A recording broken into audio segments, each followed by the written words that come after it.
सन्तुष्टि छैन यो सरकारदेखि चाहिँ। यही भ्रष्टाचारीले गर्दा हाम्रो देश अघि बढ्न नसकेर त्यही ठप्प भइसकेको छ। अनि हामीले जेनजीले राम्रो मान्छेलाई चुनावबाट मोडालेर अलि राम्रो व्यक्तिलाई खडा गर्नु पर्यो र प्रधानमन्त्री बनाउनु पर्यो।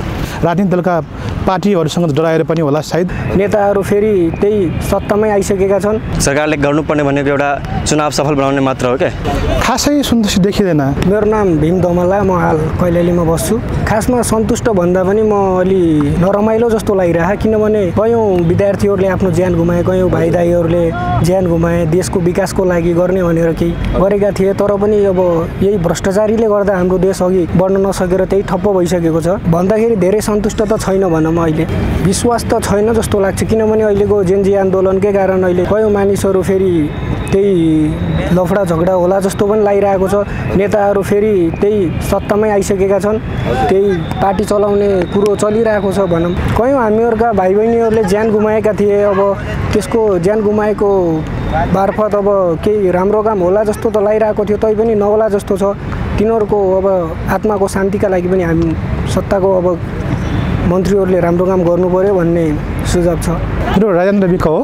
खासै सन्तुष्टि देखिँदैन, किनभने हेर्नुहोस् हामीले जुन उद्देश्य बोकेर चाहिँ हामीले आन्दोलन गरेका थियौँ, कति हाम्रो मानवीय क्षति भयो, भौतिक समस्या क्षति भयो, र जुन चाहिँ अहिले सरकारको नेतृत्व गरिरहनु भएको छ उहाँले चाहिँ जुन एउटा प्रतिबद्धता जाहेर गर्नुभएको थियो आन्दोलनमा, त्यो अनुसार चाहिँ उहाँले एक्सन गर्न सक्नु भएन।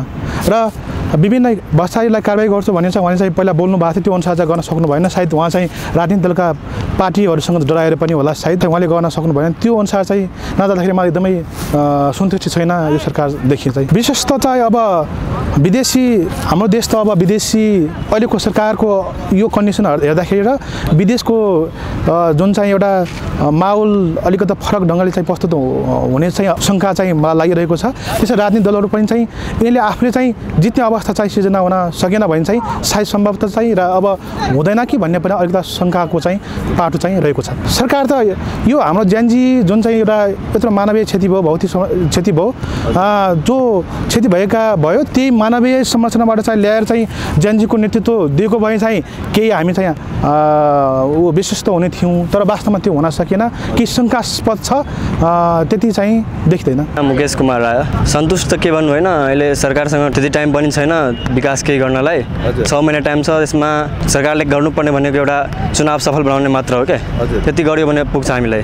अनि हामीले जेनजीले राम्रो मान्छेलाई चुनावबाट मोडालेर अलि राम्रो व्यक्तिलाई खडा गर्नु पर्यो र प्रधानमन्त्री बनाउनु पर्यो। त्यति मात्र हाम्रो चुनाव सफल होस् भन्ने विचार छ हाम्रो क्या। म त एकदम विश्वास छु कि चुनाव सफल हुन्छ भनेर, अनि त्यही उम्मिद पनि छ त्यही सरकारसँग। त्यही भन्न चाहन्छु म।